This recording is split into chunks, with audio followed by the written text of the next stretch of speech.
selama Ade Armando ada di PSI, saya cukup yakin selama itulah PSI nggak akan lolos ke Senayan. Sampai kapanpun. Nggak percaya? Lihat aja ntar di 2024.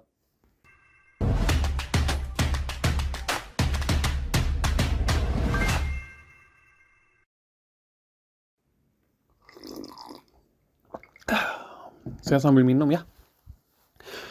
Percaya deh, selama Ade Armando di PSI, selama itu juga PSI nggak akan lolos ke Senayan. Ade Armando itu adalah orang baru di PSI yang beberapa bulan kemarin baru saja dilantik jadi anggota PSI. Setelah itu orang ini langsung jadi elit. Ya pasti dong, karena ketika Prabowo datengin kantor PSI, Ade Armando itu datang dan salam-salaman sama Prabowo. Nggak tahu deh cium tangan atau enggak ya, nggak ada videonya sih. Kalau bukan elit rasanya sulit untuk bisa dapat panggung bersama Prabowo. Ade Armando itu latar belakangnya dosen UI, yang merupakan dosen program studi bidang sosial. Saya nggak tahu dan saya nggak mau tahu detailnya apa. Dia ini orang yang awalnya kritis dan lucunya membuat saya cukup senang sama orang ini. Dipikir-pikir, konyol juga ya saya. Cara pikir dan jargon pakai logika yang ia miliki sangat menarik dan membuat saya cukup antusias mengikuti video-videonya. Apalagi waktu dia ngomong bahwa ada beberapa alasan dia tidak dukung Prabowo. Wah, videonya viral tuh, keren. Lalu juga sebelumnya ada video bagaimana dia menceritakan siapa Anies. Anies Baswedan dikatakan sebagai orang yang akan menghalalkan segala cara untuk mendapatkan apa yang ia inginkan, termasuk menggunakan ormas-ormas radikal. Dia juga dikatakan sebagai sosok yang menggunakan radikalisme agar bisa naik pamor. Beberapa alasan Ade Armando tidak mendukung Prabowo juga dibahas panjang lebar di videonya. Ya tentu sebelum pertemuannya dengan Prabowo ya.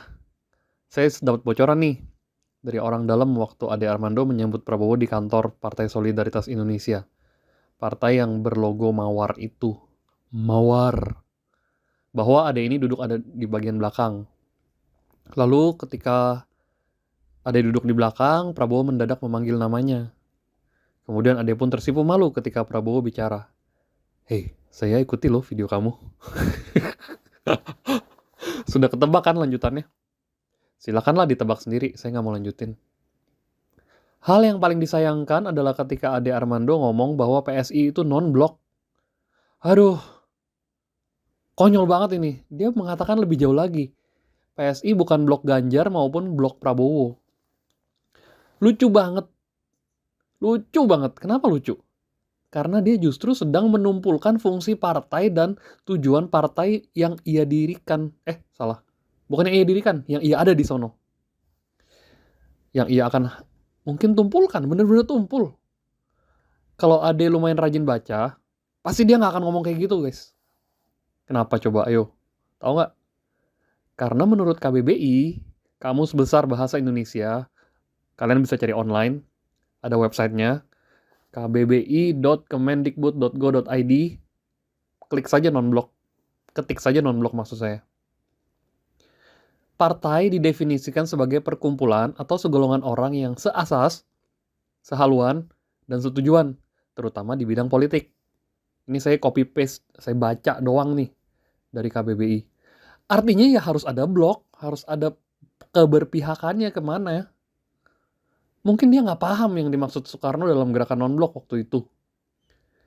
Dalam konteks Soekarno, gerakan non-blok adalah kelompok negara yang tidak beraliansi dengan atau terhadap blok kekuatan besar manapun.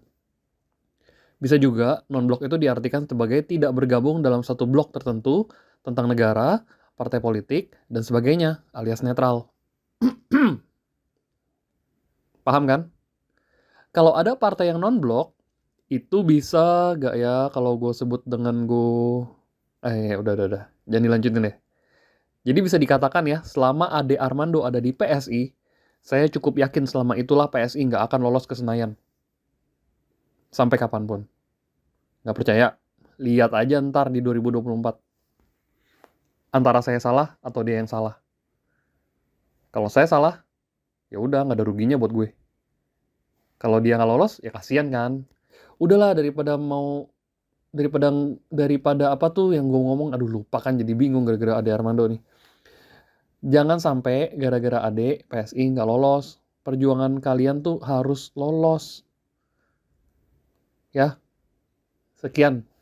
Nggak ada lagi yang mau gue ngomongin.